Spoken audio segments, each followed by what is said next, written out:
नमस्कार साथियों, मैं देवनारायण सेन स्वागत करता हूं आप सभी का उड़ान IAS एकेडमी के ई लर्निंग प्लेटफॉर्म में। जैसा कि आप सभी को पता है कि हमारे संस्थान द्वारा CGPSC प्रीलिम्स और व्यापम के एग्जाम के लिए विभिन्न परीक्षोपयोगी MCQ श्रृंखला जो है चलाई जा रही है। उसी कड़ी को जारी रखते हुए मैं आज की कड़ी में फिर से MCQs लेकर आया हूँ। आगे बढ़ने से पहले आप सभी के लिए इम्पोर्टेंट इन्फॉर्मेशन है। हमारे संस्थान सिटी प्लाजा में राजस्व निरीक्षक, छात्रावास अधीक्षक तथा सहकारिता विभाग के विभिन्न पदों के लिए कक्षाएं 11 सितंबर से आरंभ हो चुका है। रजिस्ट्रेशन ओपन है, सीमित सीटें हैं। आप अधिक जानकारी के लिए जो है हमारे संस्थान के नंबर पर संपर्क कर सकते हैं या हमारे संस्थान में विजिट कर सकते हैं। साथ ही साथ सहकारिता विभाग के पदों के लिए हमारे संस्थान की तरफ से टेस्ट सीरीज का आयोजन भी किया जा रहा है, जहां पर कुल 10 टेस्ट होगा। यहाँ पूरे सिलेबस को आपको कवर कराया जाएगा। आप इस टेस्ट सीरीज में शामिल होकर अपने तैयारी को उचित दिशा दे सकते हैं। अधिक जानकारी के लिए आप हमारे संस्थान में संपर्क कर सकते हैं या विजिट कर सकते हैं। चलिए बढ़ते हैं अपने प्रश्नों की तरफ। आज का हमारा पहला प्रश्न है, नीचे 2 कथन दिए गए हैं, कथन 1 और कारण R। यहाँ पर हमें कथन को पढ़कर, कारण को पढ़कर सही उत्तर का चयन करना है। अभिकथन ए में कहा गया है, किसी भी तटीय स्थान पर समुद्र के स्तर में परिवर्तन वैश्विक, क्षेत्रीय और स्थानीय कारकों के योग पर निर्भर करता है। कारण आर में कहा गया है, इसलिए वैश्विक औसत समुद्र स्तर की वृद्धि दुनिया भर में समुद्र स्तर में एक समान वृद्धि में बदल जाती है। यहां पर हमें उपर्युक्त आंसर चुनना है। प्रश्न के अकॉर्डिंग हमारा आंसर हो जाएगा ऑप्शन सी। ए सही है लेकिन आर सही नहीं है। कारण की बात करें तो हम व्याख्या देखते हैं।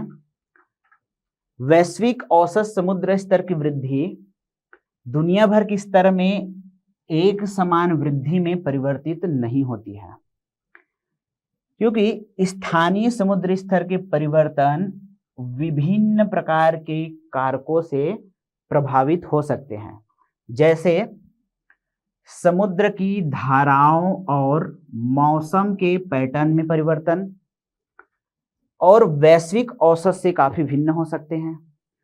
साथ ही इसके अलावा समुद्र के स्तर में वृद्धि के प्रभाव को स्थानीय कारकों जैसे कि तटीय क्षरण, अवसादन, सेडिमेंटेशन और भूमि परिवर्तन द्वारा बढ़ाया या कम किया जा सकता है। इस प्रकार हमारा आंसर हो जाएगा ऑप्शन सी इज करेक्ट। अगला प्रश्न, विश्व वन्य जीव सप्ताह कब मनाया जाता है? प्रश्न के अकॉर्डिंग हमारा सही आंसर है ऑप्शन सी, अक्टूबर का पहला सप्ताह। व्याख्या देखते हैं। विश्व वन्य दिवस सप्ताह मनाया जाता है तो भारत में भी मनाया जाएगा। तो भारत में 2 से 8 अक्टूबर के बीच विश्व वन्य जीव सप्ताह मनाया जाता है। यदि हम बात करें विश्व वन्य जीव सप्ताह सबसे पहले कब मनाया गया था, तो ये 1957 में पहला विश्व वन्य जीव सप्ताह मनाया गया था। वही अगर हम बात करें विश्व वन्य जीव दिवस के बारे में, तो ये मनाया जाता है 3 मार्च को। इस वर्ष 2023 में विश्व वन्य जीव दिवस का थीम था वन्य जीव संरक्षण के लिए साझेदारी। इस प्रकार हमारा आंसर हो जाएगा। अगला प्रश्न देखते हैं, पर्यावरण शिक्षा का उद्देश्य क्या है? उद्देश्य पूछा गया है ऑप्शन ए, पर्यावरणीय शिक्षा के प्रति चेतना जगाना। ऑप्शन बी, पर्यावरण के अनुकूल व्यवहार सिखाना। ऑप्शन सी देखते हैं, एक पर्यावरणीय नैतिकता बनाना जो आर्थिक, सामाजिक और राजनीतिक की पारिस्थितिक निर्भरता के बारे में जागरूकता बढ़ाना। प्रश्न के अकॉर्डिंग देखा जाए तो हमारा आंसर हो जाएगा इनमें से सभी। ऑप्शन डी जो है करेक्ट आंसर हो जाएगा। वहीं हम इसके एक्सप्लेनेशन या व्याख्या के बारे में बात करें तो पर्यावरणीय शिक्षा एक ऐसी प्रक्रिया है जो व्यक्ति को पर्यावरणीय मुद्दों का पता लगाने, समस्या समाधान में संलग्न होने और पर्यावरण में सुधार के लिए कार्यवाही करने की अनुमति देती है। हम तब तक पर्यावरणीय मुद्दों पर खुलकर बात नहीं कर सकते जब तक हमें पर्यावरण समस्या के बारे में पता ना हो। वैश्विक समस्या और हमारे स्थानीय समस्या के बारे में हमें बिल्कुल जागरूक रहना चाहिए।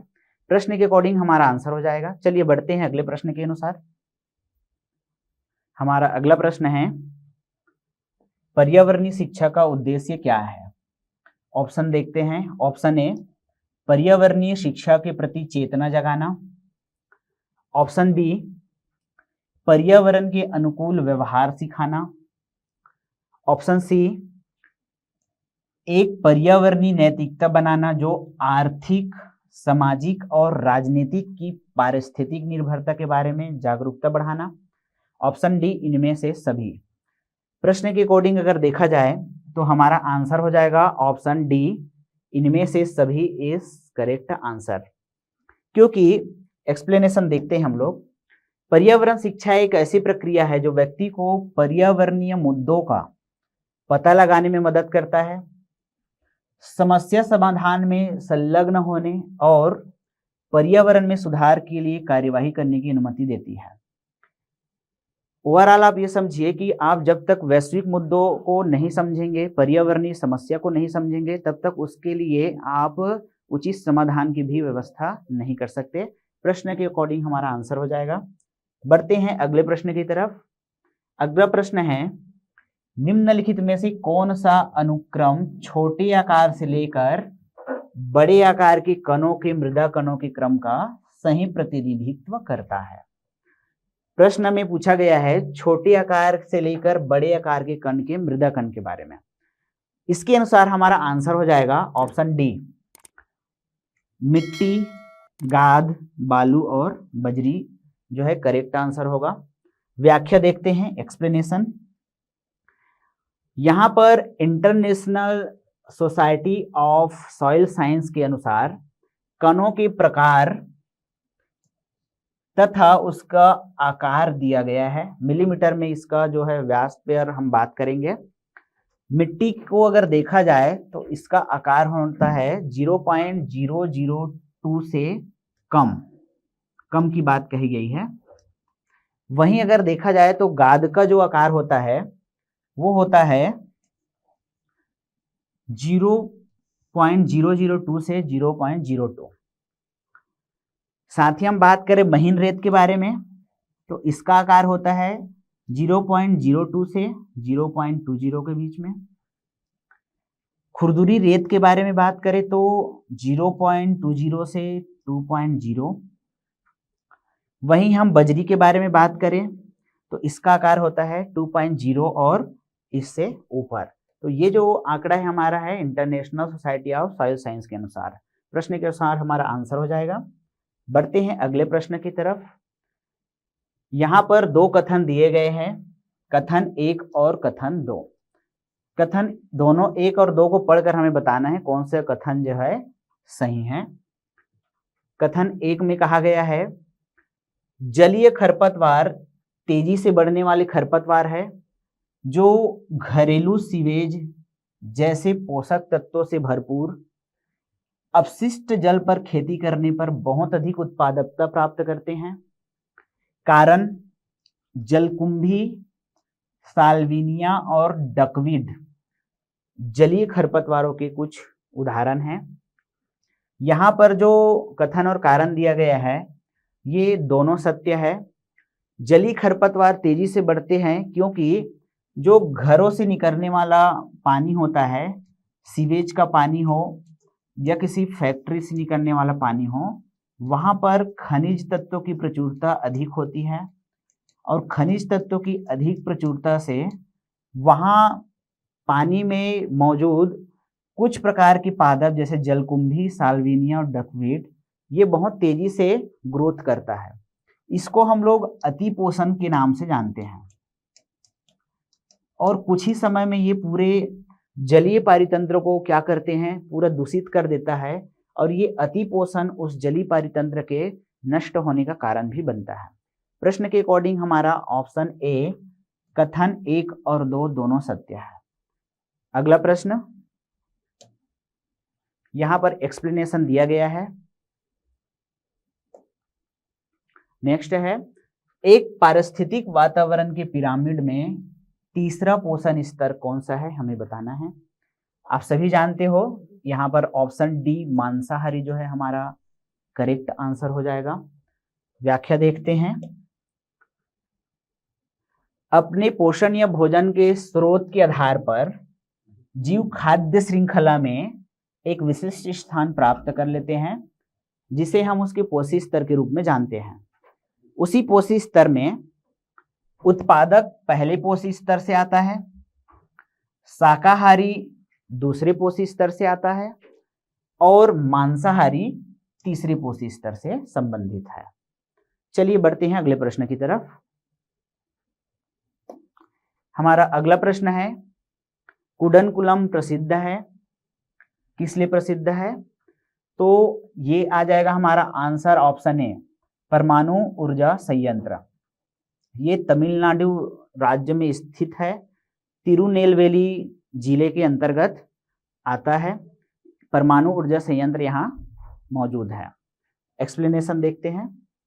कुडनकुलम प्रसिद्ध है, परमाणु ऊर्जा संयंत्र विद्युत उत्पादक संयंत्र है ये, जहां पर परमाणु विखंडन की प्रक्रिया का उपयोग किया जाता है विद्युत प्राप्त करने में। परमाणु विखंडन की प्रक्रिया के बारे में बात करें तो एक बड़ा परमाणु जो होता है, 2 या 2 से अधिक परमाणुओं में क्या होता है, टूटता है। तो ये जो प्रोसेस होता है ये परमाणु विखंडन का कहलाता है। इसी प्रक्रिया के तहत कुडनकुलम में विद्युत प्राप्त किया जा रहा है। अगला प्रश्न देखते हैं। निम्नलिखित में से किस स्थल पर परमाणु ऊर्जा संयंत्र नहीं है? ऑप्शन की अगर हम बात करें तो नरौरा, तारापुर और रावत भाटा, यहाँ तीनों जगह पर परमाणु ऊर्जा संयंत्र स्थापित है। विजयवाड़ा में जो है परमाणु ऊर्जा संयंत्र नहीं है। हमारा प्रश्न के अकॉर्डिंग आंसर हो जाएगा ऑप्शन ए। व्याख्या देखते हैं। विजयवाड़ा में एक तापीय विद्युत स्टेशन मौजूद है, जिसका नाम डॉक्टर नरला टाटा राव के नाम पर रखा गया है। साथ ही साथ परमाणु संयंत्र और उसके स्थान के बारे में यहाँ पर आपको डिटेल में जानकारी दी गई है। आप जो है इस वीडियो को पॉज करके इसको शॉर्ट नोट्स के रूप में लिख सकते हैं या डिटेल में इसकी जानकारी ले सकते हैं। चलिए बढ़ते हैं अगले प्रश्न की तरफ। अगला प्रश्न है, निम्नलिखित में से किस प्रकार के विद्युत ऊर्जा संयंत्रों में टरबाइनों की आवश्यकता नहीं होती है? टरबाइन की आवश्यकता वहां पर होती है जहां पर किसी द्रव्य से, द्रव्य मतलब हवा हो गया, पानी हो गया, इन सब से आप क्या करते हो, टरबाइन को घुमाते हो, फिर वहां से विद्युत ऊर्जा प्राप्त करते हैं जनरेटर के माध्यम से। दिए गए प्रश्न में भूतापीय ऊर्जा, नाभिकीय ऊर्जा और हाइड्रो, यहाँ पर टरबाइन की आवश्यकता होती है, जबकि सौर ऊर्जा से हमें विद्युत बनाने के लिए सोलर पैनल की आवश्यकता होती है। प्रश्न के अकॉर्डिंग हमारा सही आंसर हो जाएगा ऑप्शन डी इज करेक्ट। व्याख्या देख सकते हैं। टरबाइन का उपयोग गतिमान द्रव्य की गतिज ऊर्जा को यांत्रिक ऊर्जा में परिवर्तित करने के लिए किया जाता है, जिसका उपयोग तब विद्युत ऊर्जा प्राप्त करने के लिए किया जाता है। आगे बढ़ते हैं। हमारा अगला प्रश्न है, गैर नवीनीकरणीय संसाधनों के समूह को चुनना है। नॉन रिन्यूएबल जो एनर्जी का जो समूह है उसको हमें चुनना है। प्रश्न के अकॉर्डिंग हमारा सही आंसर हो जाएगा ऑप्शन बी, प्राकृतिक गैस यूरेनियम फॉस्फेट जो है गैर नवीकरणीय संसाधनों के अंतर्गत आता है। नवीकरणीय संसाधन किसको बोलते हैं? ऐसे संसाधन जो प्रकृति द्वारा फिर से रिचार्ज कर दिए जाते हैं। इसको हम लोग अक्षय ऊर्जा के नाम से भी जानते हैं, जिसका क्षय नहीं होता। जबकि प्राकृतिक गैस यूरेनियम और फॉस्फेट जो है क्षय होने वाली ऊर्जा के अंतर्गत आता है। प्रश्न के अकॉर्डिंग हमारा ऑप्शन डी जो है करेक्ट आंसर हो जाएगा। एक्सप्लेनेशन दिया गया है, आगे बढ़ते हैं। निम्नलिखित में से कौन सा पौधा अत्यंत खारी परिस्थितियों में जीवित रह सकता है? खारी परिस्थितियों के बारे में अगर हम देखें तो हमारा आंसर जो हो जाएगा option B, halophytes is correct answer. व्याख्या देखते हैं।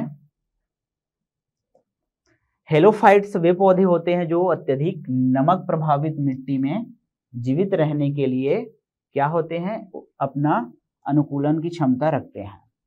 वही अगर हम बात करें एपीफाइट के बारे में, तो एपीफाइट वे पौधे होते हैं जो आश्रय के लिए दूसरे वृक्षों पर निर्भर रहते हैं, लेकिन ये परजीवी नहीं होते हैं। एपीफाइट को हम लोग जो है अधिपादप के नाम से भी जानते हैं। वही अगर हम बात करें जेरोफाइट्स के बारे में, तो जेरोफाइट्स जो है ऐसे पौधे के बारे में बात करता है जो सूखे स्थानों पर उगते हैं, शुष्क प्रदेशों में। हाइड्रोफाइट्स का मतलब होता है जलोद्भिद पौधा या पानी में रहने वाले पौधे। चलिए बढ़ते हैं अगले प्रश्न की तरफ। हमारा अगला प्रश्न है, निम्नलिखित में से कौन सा एक पादप हार्मोन है? प्रश्न के अनुसार हमारा आंसर हो जाएगा ऑप्शन सी, साइटोकाइनिन जो है एक पादप हार्मोन है। अन्य पादप हार्मोन की अगर हम बात करें जो प्रमुखता शामिल रहते हैं, जैसे मैं बात करूं ऑक्सिन के बारे में,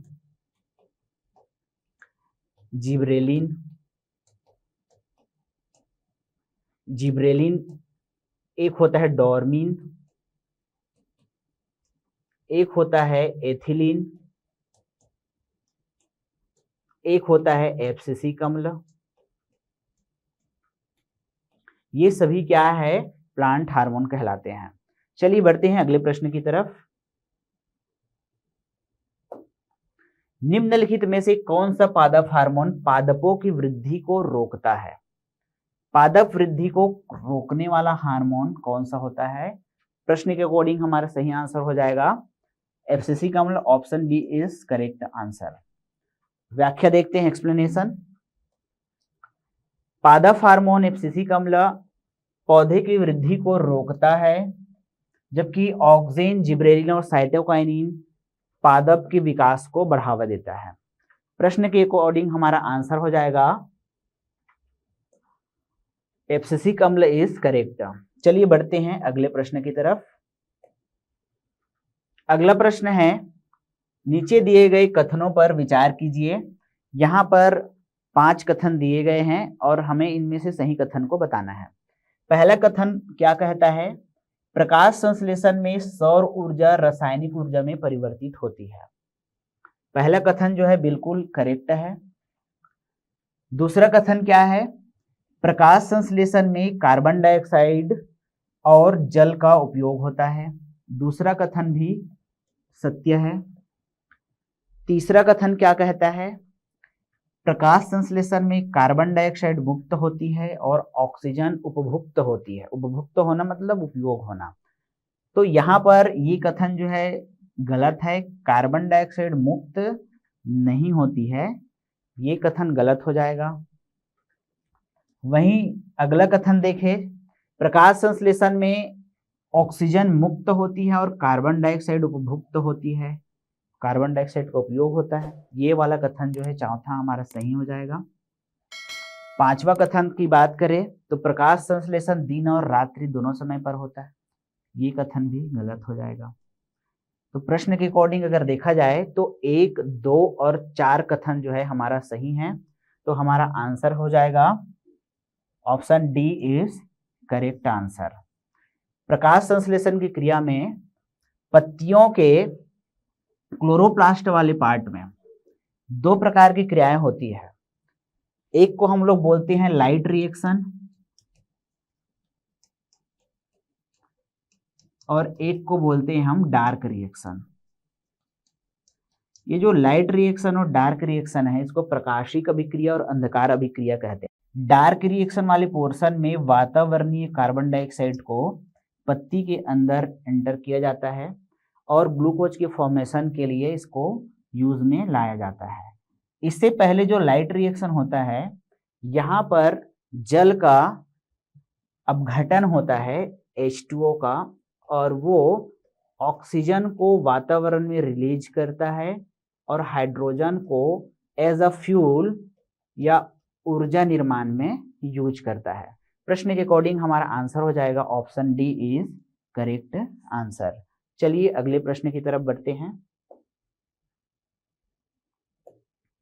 हमारा अगला प्रश्न है, बिंदु स्राव के द्वारा इनमें से किसके माध्यम से द्रव का क्षय होता है? बिंदु स्राव किसको बोलते हैं? ठंड के दिनों में आप देखना पत्तियों के, धान की पत्तियों के ऊपरी टॉप सिरे पर पानी का एक बूंद दिखाई देता है जो मोती के समान चमकता है। ये जो मोती के समान जो चमकता है, ये ऊपर से गिरा हुआ पानी नहीं होता है, ये एक्चुअल में रूट का प्रेशर होता है। जड़ों के माध्यम से जो प्रेशर जनरेट होता है, वहां से पानी जो है पत्तियों के ऊपरी सिरों पर हमें बूंद के रूप में दिखाई देता है। इसको हम लोग बोलते हैं जल रंध्र। जल रंध्र के द्वारा ही हमारा क्या होता है, पानी बिंदु के रूप में दिखाई देता है। हमारा आंसर हो जाएगा ऑप्शन सी इज करेक्ट। व्याख्या देखते हैं। बिंदु स्राव पत्रों के किनारे या असिंचित क्षेत्रों से बूंदों के रूप में जल के क्षय की प्रक्रिया है। यह तब होता है जब वाष्पोत्सर्जन कम होता है और जल अवशोषण अधिक होता है, अर्थात जड़ का दाब अधिक होता है। इस जल में खनिज तत्वों की प्रचुर मात्रा होती है, क्योंकि ये रूट प्रेशर के कारण जनरेट होता है और जाइलम जल के साथ खनिज लवणों को भी ऊपर ले आता है। प्रश्न के अनुसार हमारा आंसर हो जाएगा। अगला प्रश्न है, प्ररोह की प्रकाश की ओर गति होती है। प्रकाश की ओर गति होती है तो उसको क्या कहते हैं? गुरुत्वानुकर्षण नहीं कहते, जलानुवर्तन नहीं कहते, रसायनानुवर्तन भी नहीं कहते, तो हमारा आंसर क्या होगा? उपयुक्त में से कोई नहीं। प्रकाश की ओर गति करते हैं उसको प्रकाशानुवर्तन बोलते हैं। प्रकाशानुवर्तन, इस घटना को हम लोग फोटोट्रोपिज्म के नाम से जानते हैं।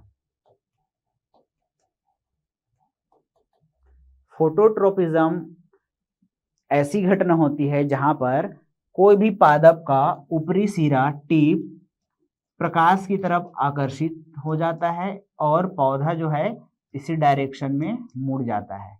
इस घटना को हम लोग जानते हैं प्रकाशानुवर्तन के नाम से। ये एक हार्मोन की उपस्थिति के कारण होता है। उस हार्मोन को हम लोग बोलते हैं ऑक्सिन हार्मोन। ऑक्सिन हार्मोन जो होता है पौधे के टिप में प्रेजेंट रहता है, जो फोटोट्रोपिज्म की घटना के लिए जिम्मेदार होता है। प्रश्न के अकॉर्डिंग हमारा आंसर हो जाएगा उपयुक्त में से कोई नहीं। चलिए बढ़ते हैं अगले प्रश्न की तरफ। हमारा अगला प्रश्न है, निम्नलिखित को सुमेलित कीजिए। एक तरफ पादप हार्मोन दिया गया है और एक तरफ उनके कार्यों को दिया गया है। पादप हार्मोन से उसके कार्यों को हमें क्या करना है? मैच करना है। सबसे पहला पादप हार्मोन दिया गया है ऑक्सिन। ऑक्सिन क्या कार्य करता है? तो ऑक्सिन जो है प्ररोह की गति के लिए जिम्मेदार होता है। अभी अभी हमने पिछले स्लाइड में पढ़ा था कि ऑक्सिन के द्वारा फोटोट्रोपिज्म की घटना जो है हो रही है। जिब्रेलिन क्या करता है? तो जिब्रेलिन का कार्य रहता है तने की वृद्धि करना। वही अगर हम साइटोकाइनिन के बारे में बात करें तो साइटोकाइनिन क्या करता है? कोशिका विभाजन को बढ़ावा देता है। साथ ही हम एब्सिसिक अम्ल के बारे में बात करें तो एब्सिसिक अम्ल तने की वृद्धि को रोकता है। प्रश्न के अकॉर्डिंग अगर देखा जाए तो हमारा सही आंसर क्या हो जाएगा?